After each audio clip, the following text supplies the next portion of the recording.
교수님, 작은 근종과 작은 무록이 차이가 있나요? 있습니다. 무록은 환자분들에게 쉽게 이해를 돕기 위한 용어지 사실은 정확한 의학 용어는 아닙니다. 아, 그렇군요. 네, 그래서 근종은 근육층에서 자라는 혹이기 때문에 사실은 근육 덩어리인 거죠. 그래서 물이 아닌 거죠.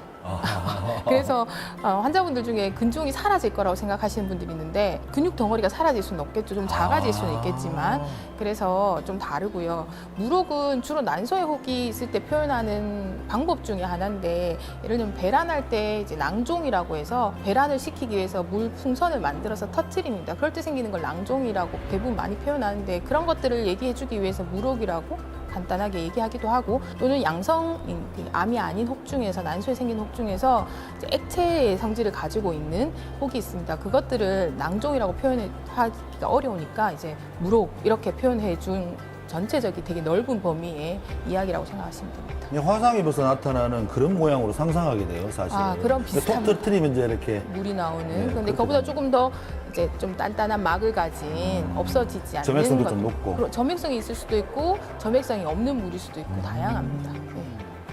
이번에는요, 자궁질환에 관한 시청자 사연들을 모아봤습니다. 교수님, 40대 중반의 직장 여성의 사연입니다. 이분이요, 단 것을 너무 좋아해서요, 쿠키나 사탕을 거의 달고 산다고 합니다. 그리고 직업상 커피를 굉장히 많이 마시는 모양이에요. 야근이 많다 보니까. 근데 설탕이 자궁 내마감 발생률을 높이고 오히려 커피는요, 그 발생률을 낮춘다는 얘기를 들었나 봐요. 그럴 수 그래서 있나요? 두 개 다 합쳐서 제로란 얘기인가요? 그러니까 이게 어떻게 해야 될지 궁금해하고 있습니다. 네, 커피는 사실 뭐 발표된 논문을 통하면 하루에 4잔 정도 마시면 이제 자궁 내막암의 발병률을 한 20% 정도 낮춘다라는 보고들이 있습니다. 맞긴 하지만 사실 4잔은 드셔보시면 아시겠지만 너무 많이 먹으면 막 이제 빈맥도 생기고 불편한 등들이 생길 수 있으면 적당히 한두 잔 정도는 나쁘지 않을 것 같고요. 그다음에 설탕은 과체중으로 이어지는 단당류니까 살이 많이 찌게 되면 자궁 내막암의 위험도는 올라갑니다. 그래서 설탕류가 많이 드신 쿠키나 이런 것들은 그냥 아주 피곤할 때 하나 정도 드시는 게 좋을까 싶습니다. 네. 그 설탕이 나쁘다고 먹으니까 난 커피도 많이 마셔야지. 이건 아주 잘못된 생각이군요. 네. 근데 일단 설탕이라는 게 과하면 안 되니까. 네, 네. 커피도 과하면 안 돼요. 네. 그렇습니다. 20대 후반의 여성의 사연입니다. 이분이요, 자궁경부암 예방 백신을 1차와 2차까지 맞았다고 합니다. 근데 3차를 준비하고 있는데 3차가 6개월 안에 맞아야 된다고 들었는 모양이에요. 그런데 바쁜 일 때문에 기간을 놓쳤다고 합니다. 계산해보니까 1년이 지나버렸어요. 네.